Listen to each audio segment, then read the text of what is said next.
Provérbios capítulo 4, nós vamos ver os versos 20 até o final, até o verso 27.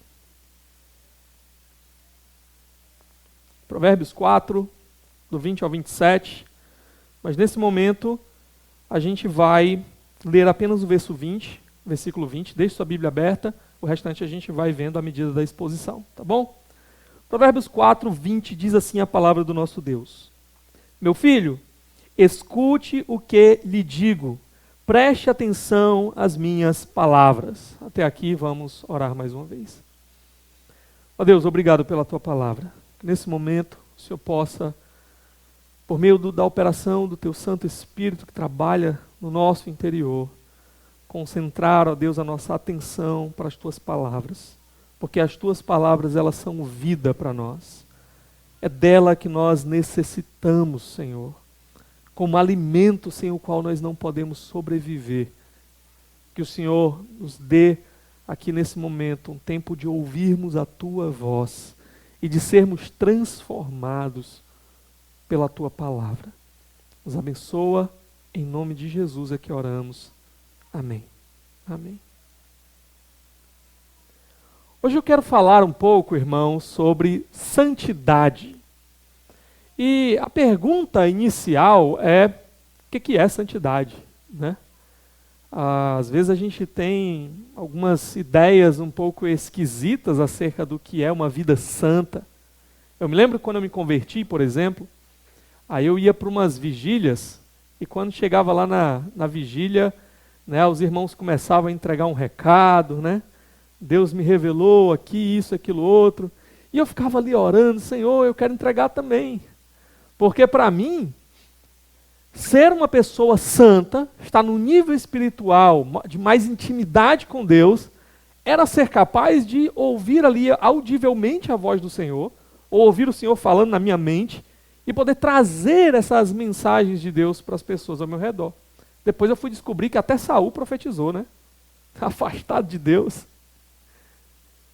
Então, santidade não está necessariamente relacionada com esse tipo de fenômenos, às vezes, assim, que chamam mais a atenção.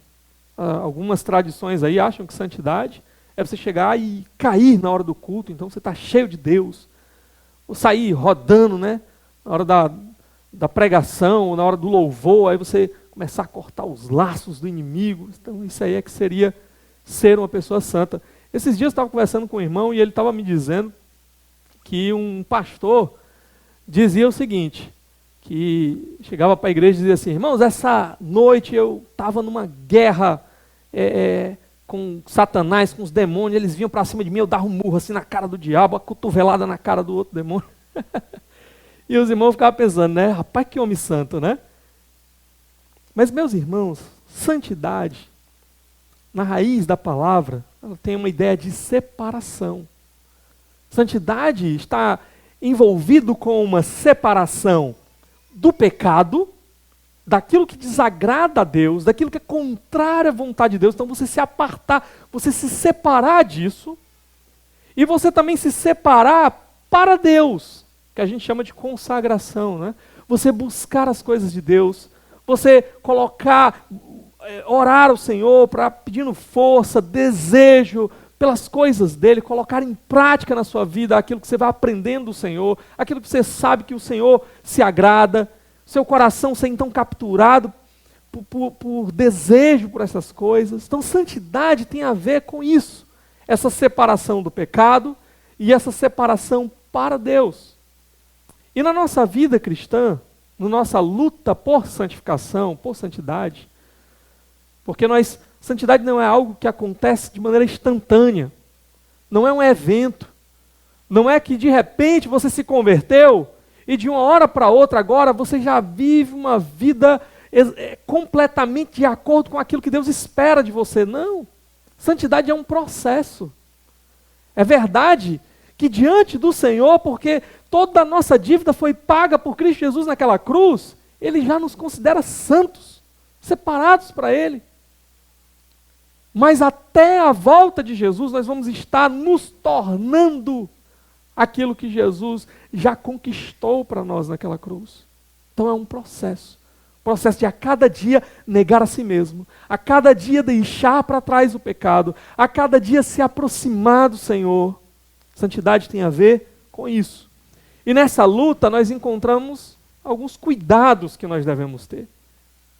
E aqui no nosso texto eu entendo que nós temos pelo menos 5 cuidados acerca da santidade, certo?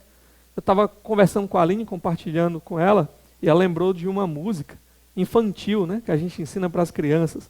Cuidado, olhinho, o que vê, né? Cuidado, boquinha, né, o que fala. Cuidado, pezinho, onde pisa. E aqui o nosso texto parece que essa música foi tirada daqui. Mas vamos ver aqui esses cuidados que o Senhor espera que a gente tenha. E o primeiro deles, que o nosso texto vai mencionar, é o cuidado com os seus ouvidos. Guarde os seus ouvidos. O nosso texto, ele começa, o verso 20, dizendo: meu filho, o autor aqui, o sábio, ele se apresenta como um pai, como ele faz várias vezes, a gente já viu ele fazendo isso em outras ocasiões. Um pai que deseja o melhor para os seus filhos. Um pai que está aqui dando palavras, as palavras que ele daria para aquele que seria o seu próprio filho. Palavras de sabedoria que colocariam o seu filho no caminho seguro, num caminho reto. Então, ele nos aconselha como um pai que deseja o nosso melhor. E aí ele diz: meu filho, escute o que lhe digo. Escute. Preste atenção no que eu te digo. Que os teus ouvidos estejam direcionados para o que eu tenho a dizer. Preste atenção às minhas palavras. Palavras. Escute. A pergunta para você é: o que é que tem alimentado os seus ouvidos? A quem ou a que você tem dado ouvidos? A que você tem prestado atenção? Quem tem sido o seu conselheiro? A quem você tem recorrido nos momentos de crise, nos momentos de dúvidas, nos momentos de dificuldade? De quem você tem buscado o conselho, a sabedoria? Um puritano, certa vez pregando, ele disse o seguinte: por que você procura tratamento para a sua alma com quem não é capaz de curá-la? Quando você está doente, você procura um médico, porque você sabe que ali tem alguém que pode te socorrer na tua enfermidade. Mas por que quando a tua alma está angustiada, está abatida? Porque quando as dúvidas se cercam dentro de você, você corre para aqueles que não podem te ajudar. Aqueles que não sabem como a alma funciona, como o coração funciona, aqueles que não podem dar um direcionamento correto, que não têm conselhos de vida eterna para você. Lembra daquele dia que Jesus pregou um sermão duro, e todo mundo começou a ir embora, e ele disse para os discípulos: e vocês vão também? Ele disse: para onde iremos, Senhor, se só tu tens as palavras de vida eterna? Só tu tens as palavras que podem alimentar os meus ouvidos. Da mesmo modo, a palavra de Deus vai dizer lá em 1 Coríntios 15:33, que as más conversações corrompem os bons costumes. Os conselhos daqueles que não conhecem o Senhor, daqueles que não amam o Senhor, daqueles que não têm a palavra de Deus como o norte, o centro da sua vida, eles também vão te direcionar para outro caminho. As más conversações corrompem. Eles vão corromper a sua vida, corromper o seu caminho. Se por um lado as palavras de Deus, as palavras de Jesus, elas te colocam no caminho da vida eterna, as palavras da sabedoria são vida para você. Por outro lado, os maus conselheiros te colocam no caminho da ruína. E qual é o problema? O sábio diz: ouve as minhas palavras. Ouve as palavras da sabedoria. Ouve as palavras de alguém que anda com Deus, de alguém que é experimentado no caminho de Deus, que adquiriu sabedoria de Deus e está aqui como um pai te oferecendo o melhor. Ouve as minhas palavras. Qual é o problema? É que muitas vezes, nesses momentos, como eu já falei, pega o jovem, por exemplo, nos momentos de crise, nos momentos de dúvida, quem é que eles vão buscar como seus conselheiros? Outros jovens, os amigos.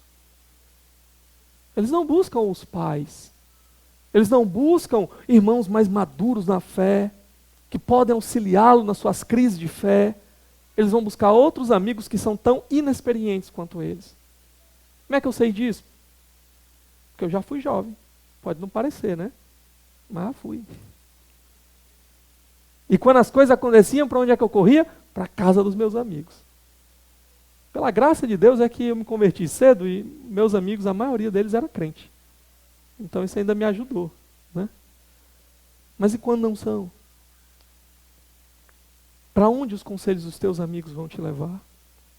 Lembra daquele jovem, filho de Davi, que assumiu o trono e foi buscar o conselho dos sábios, e ele disseram assim, não, vá por aqui. Aí ele foi buscar o conselho dos amigos. E os amigos disseram assim, olha, se o teu pai foi pesado, você vai ser mais pesado ainda. O teu dedo mindinho vai ser mais grosso que a cintura do teu pai. Aí ele foi pela conversa de quem? Dos amigos. Esse deu mal. Às vezes a gente vai em busca daqueles que parecem ter alcançado sucesso. E acha que ali nós vamos encontrar a sabedoria que nós precisamos. Mas o texto está dizendo, o lugar para você alimentar os teus ouvidos com um caminho de vida eterna é nas palavras do sábio, é nas palavras daquele que conhece a Deus. As palavras do sábio aqui não são palavras dele, são palavras do Senhor. Ele aprendeu do Senhor. Nós temos diante de nós a palavra de Deus inspirada pelo Senhor. Para onde você tem corrido? Quem tem te aconselhado? Você tem vivido do jeito que você tem vivido? Tomado as decisões que você tem tomado a partir de onde? Do teu próprio coração caído? Outras pessoas que não conhecem a Deus são essas que têm direcionado sua vida? O pecado, ele faz você procurar palavras que vão apoiar o seu pecado. Pecado nunca vai querer que você procure as palavras que vão te exortar, que vão te contrariar, mas que são para o teu bem, são para o teu crescimento espiritual, são para te colocar mais perto de Deus. Eu soube de uma vez um homem que estava procurando vários pastores para se aconselhar. Vários. Porque ele queria tomar uma decisão, ele queria se divorciar da esposa dele. E todos os pastores que ele ia diziam a mesma coisa. Mas ele continuava procurando. Por quê? Porque o que ele queria não era a palavra de Deus sobre a situação dele. Ele queria encontrar um pastor que pudesse dizer aquilo que ele queria ouvir. Que pudesse dizer, vai, segue o teu coração caído. Para que quando ele estivesse lá mergulhado no pecado, ele pudesse apontar para aquele pastor e dizer, não, mas o pastor fulano de tal me aconselhou. Às vezes nós estamos nesse mesmo caminho. A gente já sabe que é errado, já entendeu o que é errado, já procurou pessoas que nos disseram que era errado, mas a gente continua batendo na porta de algum amigo, nem que seja um descrente, para dizer para a gente assim, você tem direito de ser feliz, siga o seu coração. Faça o que o seu coração está dizendo.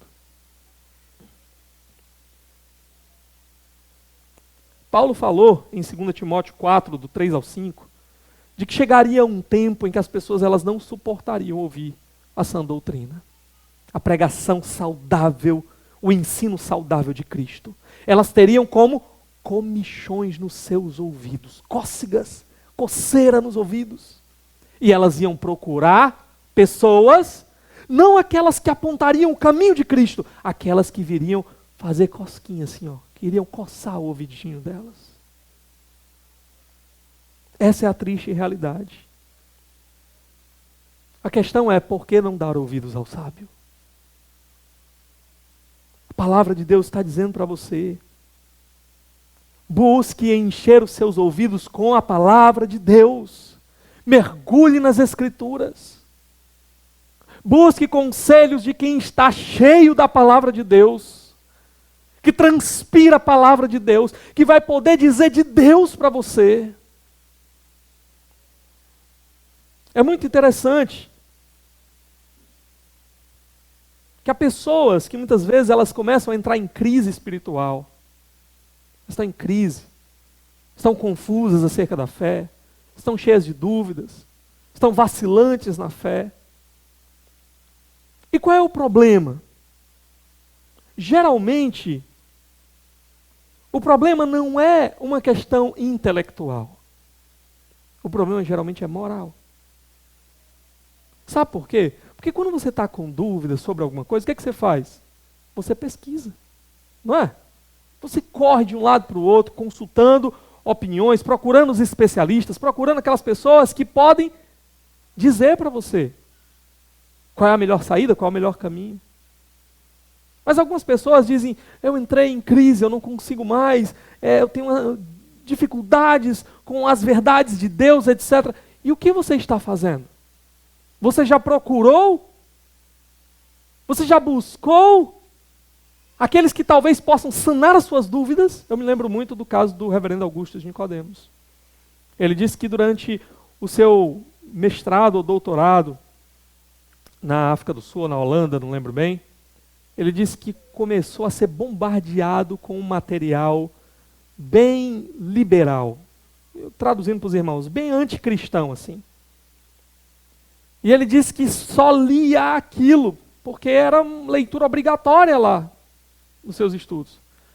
E ele disse que aquelas dúvidas ali que eram semeadas, aquele veneno semeado naquele material, começou a martelar na sua mente e começou a levá-lo a crises, até que o que ele fez? Ele procurou alguém que poderia ajudá-lo. Ele procurou lá um professor de teologia, renomado. Ele disse, olha, eu estou com dúvidas. Eu só não descrevi de Deus ainda porque eu não tenho coragem. Mas eu estou. E aquele professor disse assim, quais são as suas dúvidas? Eu estou com dúvidas sobre isso, sobre isso, sobre isso, sobre isso, sobre isso. Porque eu li isso. E o professor disse, tem uma solução para você. Você compra esse livro aqui, pega esse outro livro aqui, esse outro livro aqui, esse outro livro aqui, ó, lê esse material que vão falar exatamente sobre essas questões sobre as quais você está em dúvida. E ele disse que depois que leu aquilo, resolveu o seu problema, a sua crise intelectual. As respostas estavam lá. Mas aí tem pessoas que estão em crise, mas não estão preocupadas em resolver a sua crise, não estão pedindo conselhos sobre como poderiam resolver, lidar, tratar com aquela crise, não estão pesquisando em lugar nenhum. Essa crise é intelectual? Não é. É porque geralmente eles não querem ouvir. Eles não estão interessados em ouvir, em sanar as suas dúvidas. Caso contrário, estariam procurando, por exemplo, leia lá o C.S. Lewis, Cristianismo Puro e Simples. O homem era ateu. Ateu convicto, militante, do dia para a noite lá, nas suas crises de fé, lutando lá, na verdade, nas suas crises contra a fé. Ele percebeu que não dava para lutar mais. E o que ele fez? Depois se converteu, escreveu lá, Cristianismo Puro e Simples, mostrando qual era a razão da sua fé. Mas por que você não quer? Por que você não busca? Porque muitas vezes a crise é, eu quero pecar, mas para pecar eu tenho que tirar da minha vida Deus, igreja, Bíblia, para pecar com tranquilidade de consciência. E aí eu vou me alimentar os meus ouvidos com pessoas que vão me dizer exatamente o que eu quero ouvir. É isso mesmo. Realmente esse negócio não dá em nada. Realmente não é por aí. Você precisa abrir mais a sua mente, abrir mais a sua cabeça. O que você tem? o que tenha alimentado os seus ouvidos.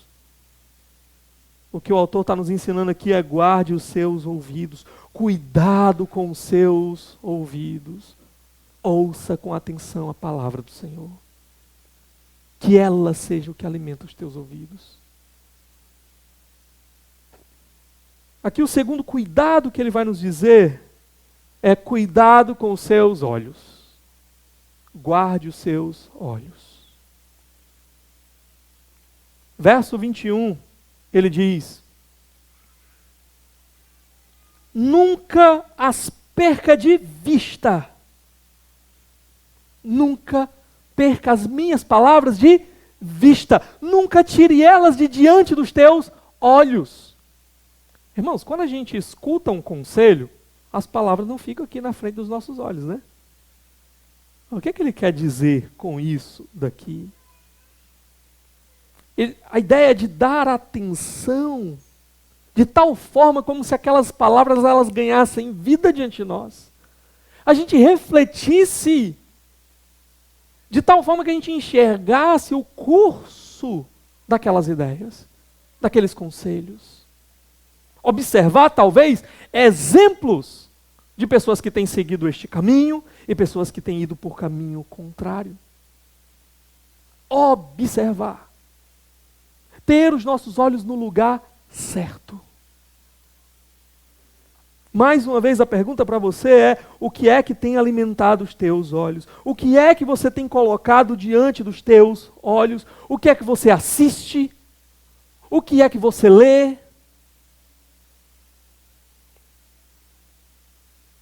Que exemplos você tem admirado? Com quem você tem caminhado e observado o modo de vida? O que é que tem enchido os teus olhos? Jó capítulo 31, verso 1, ele diz: eu fiz uma aliança com os meus olhos, de não colocar donzelas diante dos meus olhos. Eu fiz uma aliança com os meus olhos e não colocar impureza diante dos meus olhos. É muito interessante o que Jesus falou lá em Mateus capítulo 6. Dá uma olhadinha comigo, versos 22 e 23. Mas não desmarca Provérbios que a gente vai voltar para aí. Mateus 6, o famoso Sermão do Monte.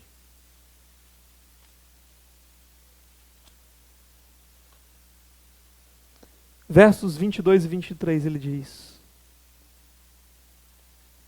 os olhos são a candeia do corpo, são a lâmpada do corpo. Se os seus olhos forem bons, todo o seu corpo será cheio de luz. Mas se os seus olhos forem maus, todo o seu corpo será cheio de trevas. Portanto, se a luz que está dentro de você são trevas, que tremendas trevas são. A ideia aqui é que os olhos são aquilo que iluminam o nosso interior. Se os nossos olhos forem cheios de luz, os nossos olhos estiverem focados na santificação, na vontade de Deus, Ele vai iluminar o que há dentro de nós. Mas se os nossos olhos, a luz dos nossos olhos forem apenas trevas, não entrará luz para dentro de nós. Tudo que haverá lá serão igualmente trevas. Às vezes, há pessoas que estão sendo corroídas por tentações. Tentações profundas. Tentações que as atacam na sua mente. O diabo, ele é astuto. Ele ama lançar setas, tentando nos derrubar, nos levar a uma vida de pecado. Mas muitas vezes essas tentações que nos chegam com força, muitas vezes não são nem o diabo. Muitas vezes são só a nossa própria carne que está alimentando nossos olhos constantemente com coisas que não deveriam. Que está colocando diante dos nossos olhos constantemente aquilo que não é objeto do prazer de Deus, que não deveria ser objeto do nosso prazer. E aquelas imagens mentais que penetram os nossos olhos ficam nos sufocando por dentro. Mais uma vez eu pergunto, o que é que você tem assistido? Você tem às vezes enchido a sua mente, os teus olhos, somente com impureza. E depois você fica surpreso de estar tendo esses conflitos interiores, essas tentações profundas. Sabe? Quando eu casei, na minha lua de mel, eu comprei um videogame. Comprei um Play 2, 10 anos atrás. Aí, eu e a Aline, a gente descobriu um joguinho, que era um joguinho assim, Tetris Attack. Que era só mudando, assim, era um monte de quadradinho, aí ficava mudando os quadradinhos, quem não conseguisse desfazer, né, o outro ia lá e perdia, e aumentando, aí perdia. Irmãos, a gente jogou tanto aquilo, que quando eu fechava os meus olhos, eu só via os bichos aqui piscando dentro da minha vista. Eram os quadradinhos aqui, eu fechava os olhos e parece que a televisão ainda estava diante do meu rosto, né? Os momentos que a gente queria só descansar, vamos descansar aqui, aí ficava lá, né, jogando lá. E desligava a TV, mas a imagem ainda estava aqui nos meus olhos.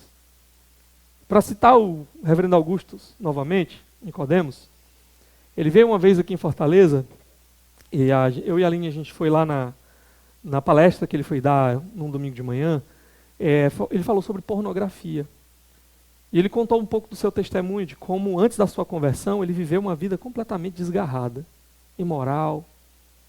E ele disse que aquelas imagens que alimentaram seus olhos durante muito tempo, depois da sua conversão, eram ainda fontes de tentação, imagens que não se apagavam com facilidade, que vinham à sua mente. Por quê?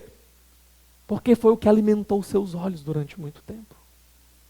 Por isso eu pergunto, o que é que você tem colocado diante dos teus olhos? Quais são os teus modelos? Quem é que você admira?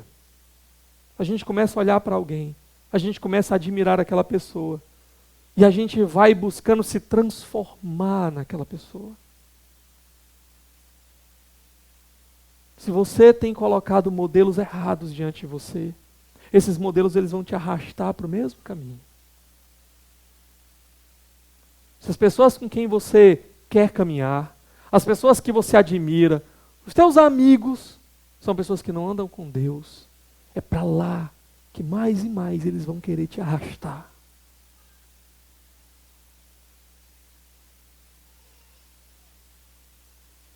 Algo muito interessante aqui no texto também é o verso 25, quando ele diz assim, volta lá para Provérbios 4, 25.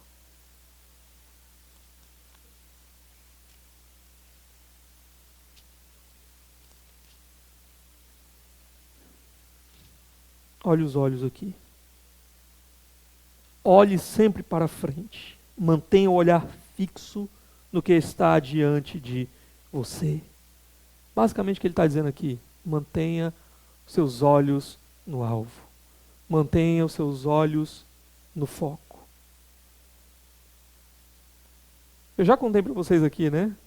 A história do arqueiro que chegou para o jovem, arqueiro muito experiente, acertava o alvo com uma precisão indizível. Ele chegou para aquele seu aluno que ele estava ensinando um dia, e ele vendou os seus olhos, né? Amarrou a venda lá, disse, agora traga aí a minha flecha.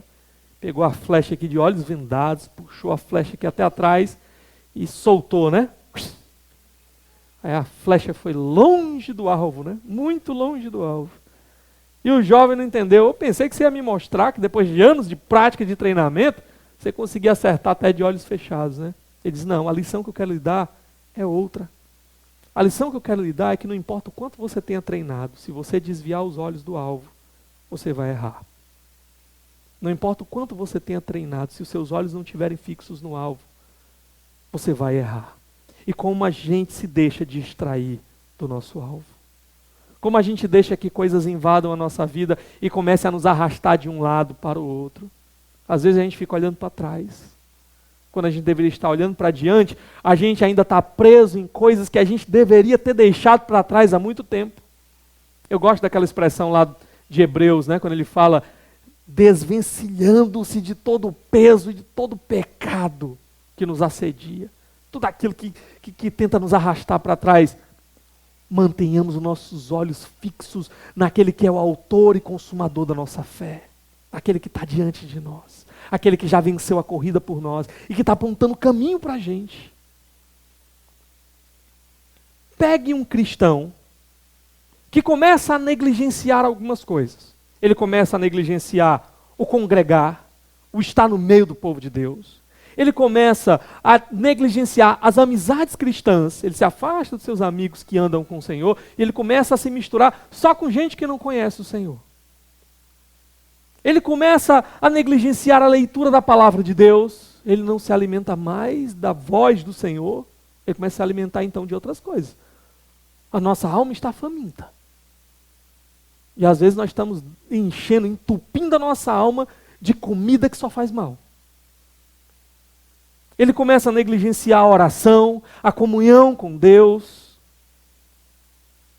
Ele começa a se afastar do conselho dos crentes. Ele começa então a só ter amizades ímpias. Olha o que vai enchendo os seus olhos, os seus ouvidos. Ele só escuta agora música secular. Pastor, pode escutar música secular não? Irmãos, pode. Dependendo da música. Não tem roupa secular o crente, né? Até tem, né, mais ou menos, né? Mas quando eu vou comprar minha roupa, eu não pergunto se foi um crente que fez, né? Filmes, a gente assiste também filmes, né? Nem sempre é um filme crente, né?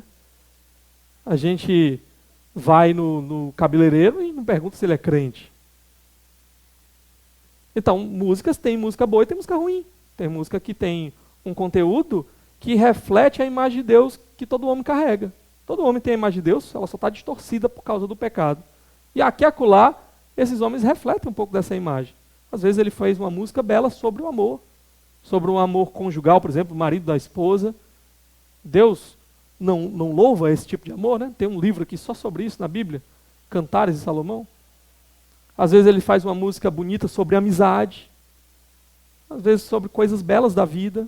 Não tem problema nenhum. O problema da música é quando ela é contrária aos princípios de Deus. Quando ela fere, quando ela vai contra a vontade de Deus, revelado na palavra. Aí não importa se ela foi escrita por alguém que não é crente ou por alguém que é crente. Porque também tem muita música que se diz gospel, que misericórdia. Agora, qual é o problema que eu estou mencionando aqui? É quando você só enche os seus ouvidos com coisas que não tem nada a ver com o Senhor. Aí você só escuta música secular. Pronto, aí a tua alma não está se alimentando de nada. De nada. Aí você passa o dia todinho enchendo a cabeça de série de filme, enchendo os teus olhos de série de filme, maratonando, né, como louco lá no Netflix, e é só isso que vai passando nos teus olhos. Pastor, tem problema assistir série, tem problema assistir filme? Não, se tiver problema, eu estou com problema, porque eu assisto também, né? A gente tem que selecionar, a gente tem que pular umas partes, né? Mas não tem problema em si. Tem alguns que tem muito problema. Mas não são todos. Aí você só vai para ambientes seculares. Você só vai, para o trabalho, para a faculdade, para a escola, para o shopping, para as viagens, para conhecer os lugares bonitos que tem por aí, para restaurante.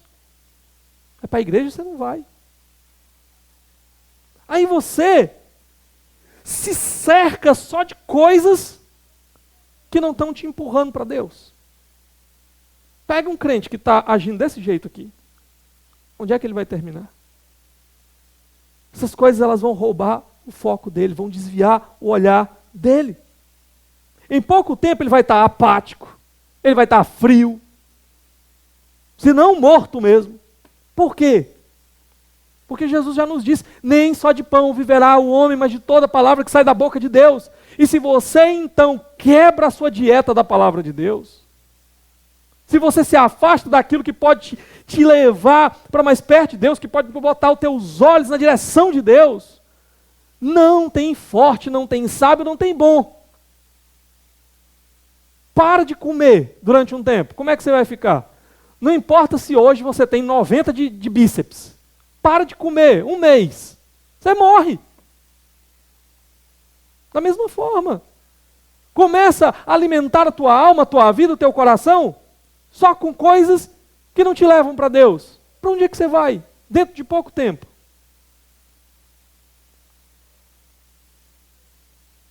Será que você tem se encontrado frio? Com o que é que você tem gasto a sua vida? É a primeira pergunta que você tem que fazer. Irmão, se eu passar um tempo assistindo só, sei lá, série, filme, essas coisas, negligenciando meu devocional, se eu passar um tempo me consumindo só essas coisas, eu já começo a enfraquecer. Eu já começo a me sentir mal. O meu espírito já começa a se angustiar dentro de mim. Então reflita nesse momento. Se você se sente frio, se você se sente apático, reflita. O que é que tem alimentado os teus olhos, os teus ouvidos a semana toda? O que é que você tem consumido a semana toda? Tem Deus no meio dessa dieta aí? Tem palavra de Deus no meio dessa dieta aí? Com quem? Ou com o que você tem alimentado os teus olhos? Tem colocado diante dos teus olhos? Jesus, irmãos, nunca perdeu o foco do seu ministério. Porque Deus sempre foi a prioridade. Porque Deus sempre estava diante dos seus olhos. E muitas vezes as pessoas tentavam desviar Jesus, né, do foco. Chegavam para ele: Senhor, multidões estão te procurando. Ele disse: mas eu tenho que ir lá para o outro lado pregar a palavra de Deus. Porque eu já preguei aqui, agora eu tenho que pregar lá. Ele não se deixava levar pelas multidões. Ah, tem multidão aí? Peraí, deixa eu ver. Ele tinha uma missão. E ele não era desviado dessa missão de jeito nenhum. Senhor, o povo está indo embora, o sermão foi muito duro, a gente vai lá, corre lá para eles e diz assim: ó, vem amanhã o sermão vai ser melhor, amanhã vai ser mais tranquilo. O Luiz Saião diz assim, né? Amanhã a gente vai parcelar o dízimo, vamos dar 10% de desconto, né? Parcelar em 3 vezes, vai ser melhor. Jesus olha e diz assim: e vocês querem também? Já mencionei hoje aqui, né? O povo está indo embora por causa da palavra de Deus, vocês querem também? Porque eu não vou mudar o discurso. Eu tenho um foco, eu tenho uma missão. Senhor, a tua mãe e os teus irmãos estão aí fora te procurando. Mas quem é minha mãe e meus irmãos? São aqueles que estão fazendo a vontade do meu Pai. Está aqui dentro, buscando a Deus. Multidões, fama, familiares não desviavam Jesus do foco. Lembra os pais de Jesus, ele com 12 anos. Perderam ele lá, cadê Jesus? Quando acha que está dentro do templo. Jesus, nós estávamos te procurando o dia todo. Ele disse assim: vocês não sabem que eu tinha que cuidar dos negócios do meu pai? Eu tinha uma prioridade, eu tenho uma missão, eu tenho um foco, eu tenho um alvo. E Jesus não se deixava desviar desse alvo em momento algum. Ele chegou para os discípulos: eu vou para Jerusalém, e quando chegar lá, o Filho do Homem será entregue. Ele será morto. E Pedro: Senhor, que negócio de cruz, que negócio de morte, que negócio de sangue, Jerusalém, vamos ficar aqui. Ele disse: arreda, Satanás, você não cogita das coisas do homem, ou de Deus, e sim das coisas do homem. Jesus disse: a minha comida e a minha bebida é a vontade do meu Pai. Esse era o alvo, era isso que alimentava Jesus, é por isso que ele continuava na sua missão. Nós temos uma missão, irmãos. Santidade ao Senhor. Santidade é se agarrar às coisas de Deus, é se aproximar, é ser conformado, moldado à imagem de Jesus, porque foi para isso que ele morreu naquela cruz. Não foi para a gente continuar vivendo como a gente vivia antes, quando a gente não tinha Deus. Não foi para a gente continuar mergulhado nos mesmos pecados da vida toda. Foi para cada dia, a gente ir sendo desgrudado desse mundo, desgrudado do pecado, aproximado de Deus, transformado, mais perto de Deus. Foi para isso que ele morreu na cruz. A gente tem uma missão, a glória de Deus. Quer comais, quer bebais, quer façais qualquer outra coisa, faça tudo para a glória de Deus. Não é para a gente ficar procurando só os nossos interesses. Não é para a gente estar procurando só agradar os outros. Deus, a glória dele. A gente tem uma missão, alcançar pessoas para Cristo. Assim como um dia eu estava morto nos meus pecados e alguém foi lá e falou de Jesus para mim. E aquele foi um instrumento de Deus para me arrancar das trevas para o reino do Filho do seu amor. Eu agora tenho que ser esse instrumento na vida de outros. Eu tenho uma missão. E por que a gente não está cumprindo a nossa missão? O Senhor Jesus disse, façam discípulos. E por que a gente não está cumprindo a nossa missão? Porque a gente tem tirado os olhos do alvo. A gente tem se deixado levar pelos brinquedos desse mundo. E a gente tem perdido o foco. A gente tem colocado outras coisas diante dos nossos olhos que nos tiram do foco. Sabe, não precisa tirar muito não, tira só um pouquinho. Já é suficiente. Pega um aviador, está lá no céu, no avião. Basta um pinguinho de nada para cá. Era para ele chegar nesse país aqui, ele chega nesse. Um pequeno desvio por muito tempo vai te levar exatamente para bem longe de onde você deveria estar. Onde é que está o teu foco? Você foi comprado. Você não é mais seu. Os meus direitos, a minha vontade, eu isso, eu aquilo. Você não é mais seu. Não é mais. Ou você é todo de Jesus, ou você não é dele de jeito nenhum. Porque naquela cruz, ele derramou o seu próprio sangue, a sua vida preciosa, e ou ele te comprou totalmente, ou ele passou por você. Você é de Jesus, você é dele, é totalmente dele, e por que a tua preocupação não tem sido as coisas de Deus? Seu trabalho, para a glória de Deus. A sua família, para a glória de Deus. A sua casa, as suas amizades, a sua diversão, para a glória de Deus. Que algo tem tirado teu foco. Algo tem desviado teu olhar. Olha de novo para Jesus morto naquela cruz. Olha de novo para ele ali, agonizando naquela cruz. Dizendo ali naquela cruz, Deus meu, por que me desamparaste? Aquele que teve comunhão perfeita e plena com o Pai por toda a eternidade, desamparado, moído por causa do meu e do seu pecado. Olha para a cruz de novo. Jesus se entregando por amor, ele que não precisava. Para você continuar mergulhado no pecado. Para você continuar correndo para longe dele. Não foi para isso. A cruz não foi para isso. Guarde os seus olhos.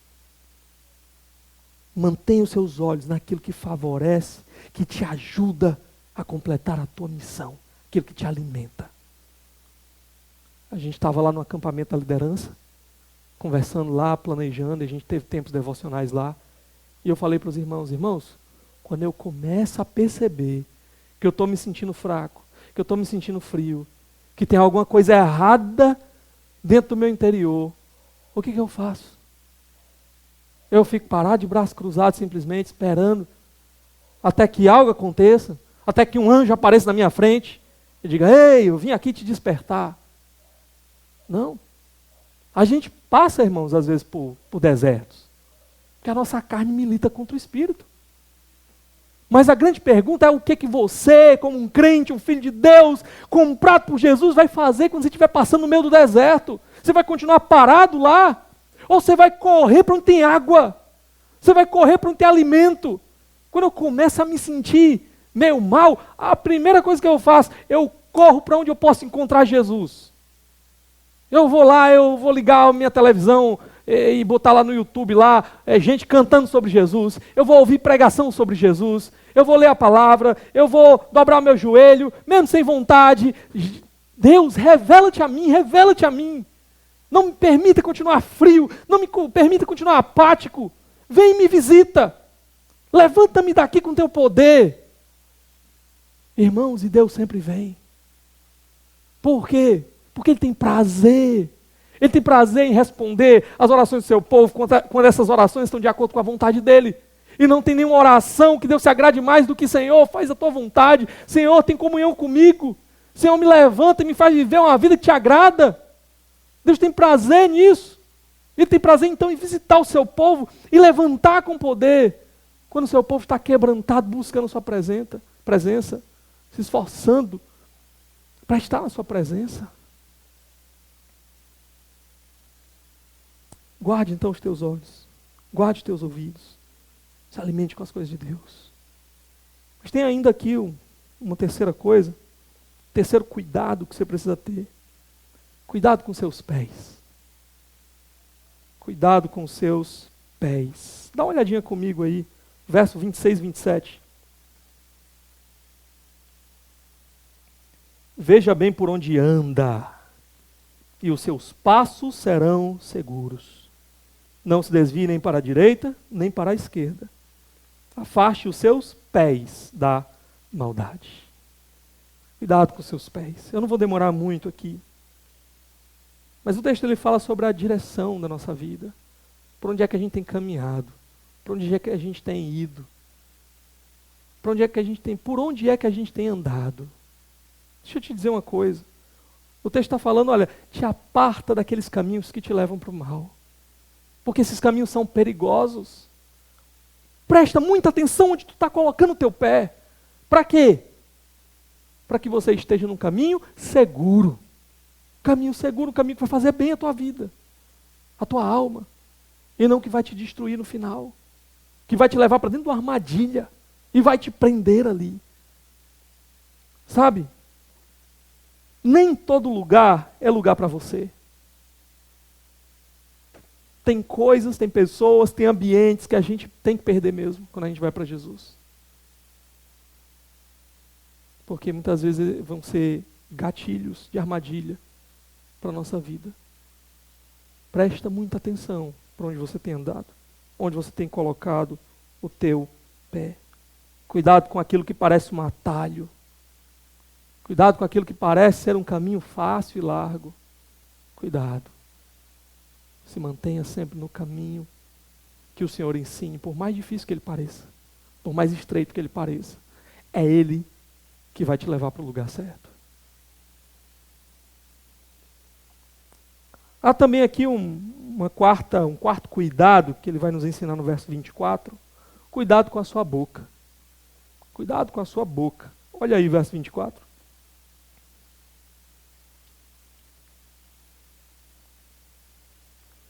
Afaste da sua boca as palavras perversas. Fique longe dos seus lábios a maldade. Palavras perversas, palavras maldosas, falsidade. O que é que tem saído dos teus lábios? O que é que tem saído dos teus lábios quando os irmãos não te veem? Quando você está longe da vista da igreja, por exemplo, dos teus pais, dos amigos crentes, o que é que tem saído dos teus lábios? Quando você está longe do seu marido, sua esposa, ou quando você está só com seu marido e com a sua esposa, e ninguém mais está vendo, o que é que tem saído dos teus lábios? Será que são palavras perversas? Palavras más, palavras falsas, palavras indecentes? Irmãos, tem gente que se acostuma a mentir, por exemplo. Aí eu fui uma vez num mercado com um irmão, aí chegou lá, aí o irmão chegou no mercado e perguntou assim, quanto é que é isso assim, assim, assado? A pessoa disse, é tanto. Tá bom, vou levar. Aí ele foi lá no outro mercado, chegou lá, aí disse assim, quanto é que é isso aí? Aí a pessoa disse, é tanto. Aí ele disse, não, obrigado. Mas tem ali no outro lugar também. Aí disse assim, não, mas eu passei lá, não gostei. Como não gostou, você tinha comprado de lá? Aí começa a mentir assim nas mínimas coisas, besteira, bobagem. E vai se acostumando e vai achando isso normal. Cuidado com o que está no teu lábio, na tua boca. Aí você chega lá, na loja, e você olha assim, aí, rapaz, isso é legal, ó. Quanto custa? Aí você, sabe que não tem dinheiro para levar, né? Chega, quanto custa, né? Só para... Aí a pessoa diz lá, tanto. O vendedor, né, na expectativa que você vai comprar. Aí como é que você responde? Você não responde assim, obrigado, queria só saber o preço, né? Não. Você responde assim, tá certo, eu vou só dar uma olhadinha ali, aí qualquer coisa eu volto. Você não vai voltar, que você não tem dinheiro. E por que você disse que vai voltar? Porque a gente vai se acostumando a contar essas mentirinhas. Aí chega alguém, estende a mão, né? Esmolinha, pelo amor de Deus. Aí o que você diz? Você não diz assim, perdoe, né? Perdoe, hoje não, né? Aí você diz assim, rapaz, não tenho. Mas às vezes você tem. R$2, né? Tem uma moeda lá, mas você não quer dar para aquela pessoa. Você talvez quer usar para outra coisa, mas você diz, não tenho. Né? É verdade que você não tem? Então a gente vai botando, né, os jeitinhos, pequenas mentirinhas na nossa vida, no nosso dia a dia. A gente vai se acostumando com elas, até que elas vão se tornando coisas maiores. Cuidado com o que sai da sua boca. Às vezes você vai manchar o seu testemunho cristão, de Cristo, diante de alguém, por causa de uma mentirinha boba como essa. Cuidado com o modo como a sua boca trata as pessoas ao seu redor. Não tem que sair maldade da sua boca. Mas às vezes você vai lá e liga o modo seu lunga. Né? Você não precisa da pessoa, você não depende dela, você acha que está por cima, aí você acha que pode tratar as pessoas como você quer. Aí eu fui lá naquela loja e eu armei o barraco mesmo, porque eu estava pagando. Aí eu atendi aquela ligação e eu fiz isso e aquilo outro. Peraí, não sai da sua boca maldade. Você não precisa ofender as pessoas. Você não precisa sair por aí. A pessoa chega, bom dia para quem? Olha, eu acho, quem foi que perguntou a sua opinião? Aí começa, né? Aí você vai e começa a brigar por qualquer bobagem. E aí as tuas palavras vão se enchendo, a tua boca vai se enchendo só de coisas más. Gente brigando por futebol. Os irmãos, me perdoem aí, os irmãos que gostam de futebol, mas... O povo está lá todo milionário porque corre atrás de uma bola. Aí você não ganha nada com isso, só perde, né? Dinheiro, tempo. Aí depois está brigando com o outro. Não, mas não sei, o fulano de tal. Depois do jogo estão todos comendo pizza junto. Aí você lá brigando com a pessoa por causa de futebol. A gente matando o outro, né? Saiu do estádio lá, quebra garrafa na cabeça do outro, dá tiro no outro. Por causa de futebol, meus irmãos. Brigando por causa de besteira, de bobagem.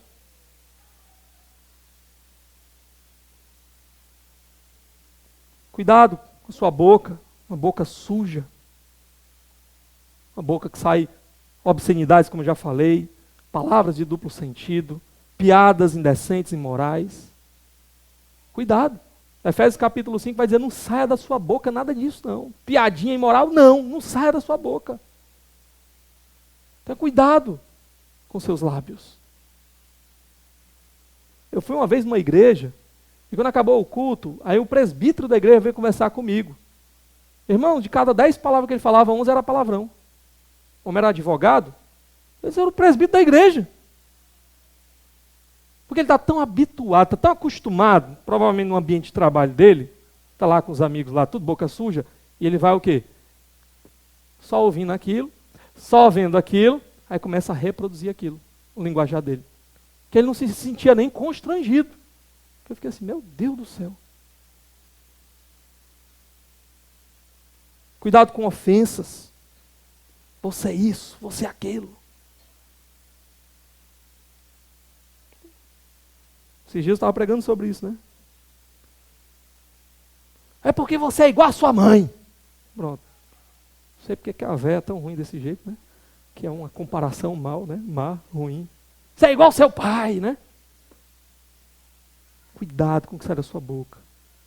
A sua boca ela deve ser um canal de bênção, para edificar a vida das outras pessoas. Deve ser um canal de sabedoria, para direcionar as vidas das outras pessoas para Deus. A sua boca deve ser um lugar de conselho. A sua boca deve ser um lugar de verdade. A sua boca deve ser um lugar de louvor. de adoração a Deus.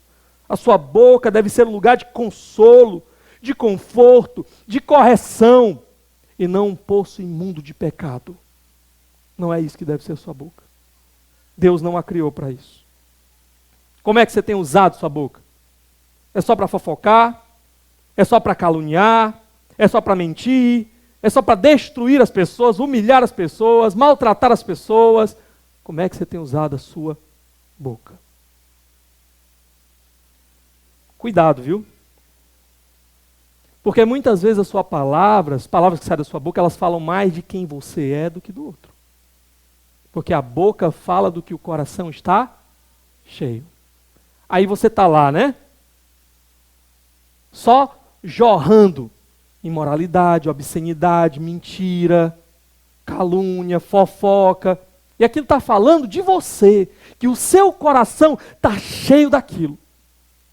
Cheio de lascívia. E você nem percebe que as pessoas estão vendo. Cheio de inveja. Cheio de egoísmo. E você acha que está conseguindo botar uma capa por cima e ninguém está vendo. Pela sua boca, as pessoas estão enxergando quem você é.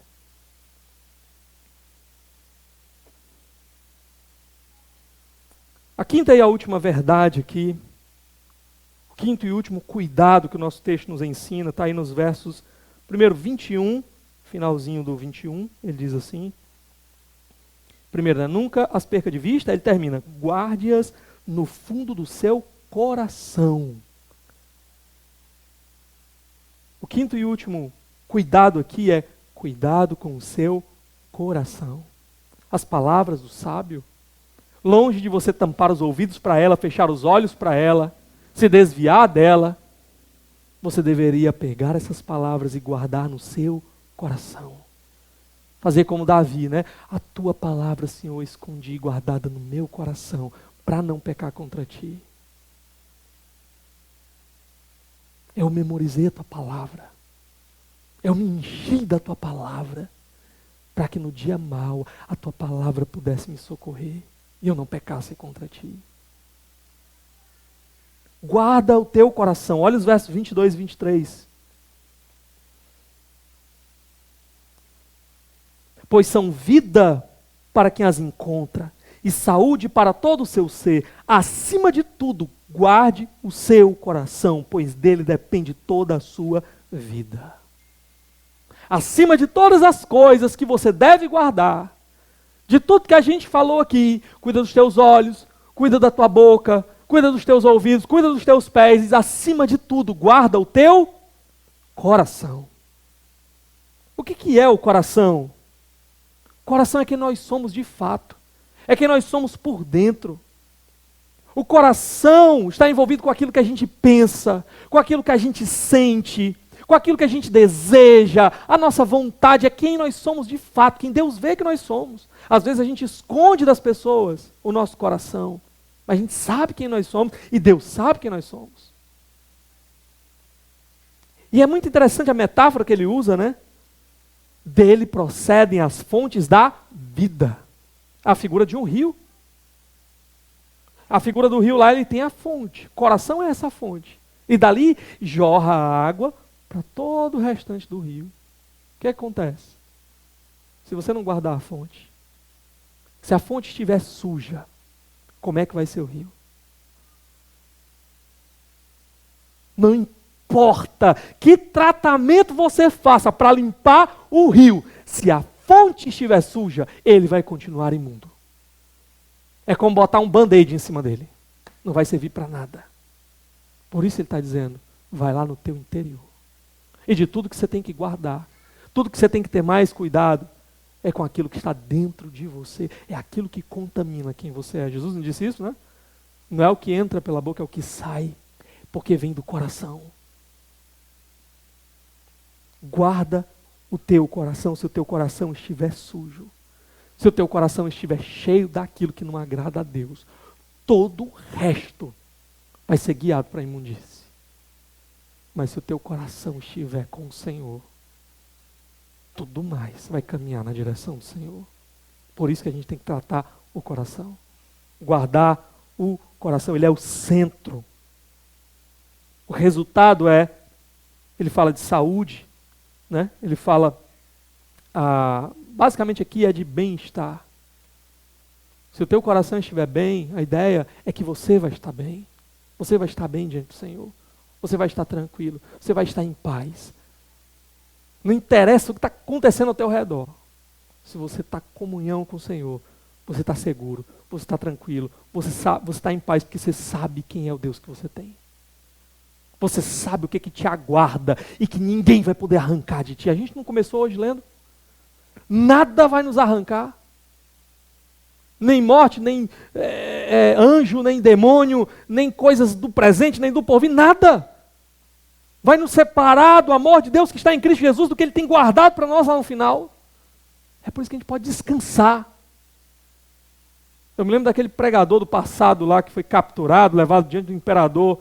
Ele disse assim, olha, eu vou te prender. Ele disse, não, você não consegue me prender. Por quê? Porque daqui a pouco eu estou com o Senhor. Eu vou te mandar para longe do seu país. Ele diz, o mundo todo é meu país. Eu não sou mais daqui, eu sou peregrino, né? Pô, eu vou te matar. Você não consegue me matar. Porque a vida eterna já está comigo. Já está guardada para mim. Aconteça o que acontecer, eu estou seguro, eu estou tranquilo. Porque o meu coração está no lugar certo. Eu sei em quem eu confio. Os olhos e os ouvidos, eles vão alimentar o teu coração. Vão ser as janelas, as portas, por onde as coisas vão entrar para tentar sujar e manchar o teu coração. E por outro lado, o teu coração se revela nas palavras que você diz. O teu coração se revela nas atitudes que você tem. Elas vão mostrar. Do coração é que procede as fontes da vida. Por isso que a gente já falou, a boca fala do que o coração está sujo, né? Cheio. O coração sujo, irmãos, ele leva a olhos ainda mais desejosos por aquilo que é sujo, a ouvidos ainda mais desejosos por aquilo que é imundo. E só há uma coisa capaz de limpar o teu coração, é o próprio Deus. Só Ele pode entrar lá e fazer a limpeza completa que eu e você precisamos. O Pai enviou o seu Filho, para quê? Para morrer naquela cruz, por causa de toda a imundície que havia dentro do teu coração. E depois Ele mandou o Espírito, para quê? Para tirar esse coração imundo, coração duro de pedra, e colocar no lugar um coração temente ao Senhor, que deseja as coisas de Deus, que ama o Senhor. E tudo isso chega ao nosso conhecimento por meio da palavra de Deus. Então não envenene o seu coração, enchendo os teus olhos, enchendo os teus ouvidos, colocando os teus pés onde você não deveria, com a boca cheia de imundície.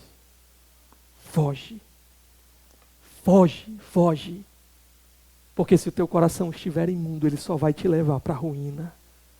Foge, porque a tua vida depende disso. Atenta e observa para onde você tem andado. Atenta e observa onde o teu coração está pegado. Atenta e observa no que a tua vida tem se tornado. Se não agrada o Senhor, foge, não dá sossego ao teu coração. Se quebranta, se derrama, se dobra diante do Senhor e diz, Senhor, eu não quero mais isso. Eu não quero mais viver assim. Eu não quero mais estar morto, frio, apático. Eu quero estar sensível ao menor dos teus olhares, a menor das tuas palavras. Eu quero que o meu coração esteja ali, quebrantado diante do Senhor. Vem, faz algo, Senhor, na minha vida. Foge. Ah, se os nossos olhos pudessem ser abertos para enxergar a realidade que está diante de nós. Para enxergar quão terrível é o destino daqueles que estão sem Cristo. E para enxergar quão belo é o nosso Salvador, quão amável é o nosso Salvador, quão maravilhosas são as suas moradas. Ah, se os nossos olhos estivessem abertos para enxergar essas realidades espirituais. Clame por Jesus hoje. Encha o teu coração de Jesus hoje. Volte para os evangelhos, leia e se encha de Jesus de novo. Cante ao Senhor, louve ao Senhor. Encha de novo os teus lábios de louvor. Aqueça o teu coração na presença de Deus. Põe os teus olhos, corre para Ele. Se alimenta, se enche de pregação da palavra de Deus. Vai lá assistir a Paixão de Cristo, que seja. Mas coloca diante de ti de novo Jesus, o que Ele fez, quem Ele é. Busque ajuda. Congregue. Esteja cercado de irmãos. Gente que vai poder dizer a palavra que talvez seja a palavra que você precisa. Mas não se conforme estar vazio. Não se conforme estar do lado de fora. Não se conforme estar longe de Jesus. Guarda o teu coração. Corre para Ele.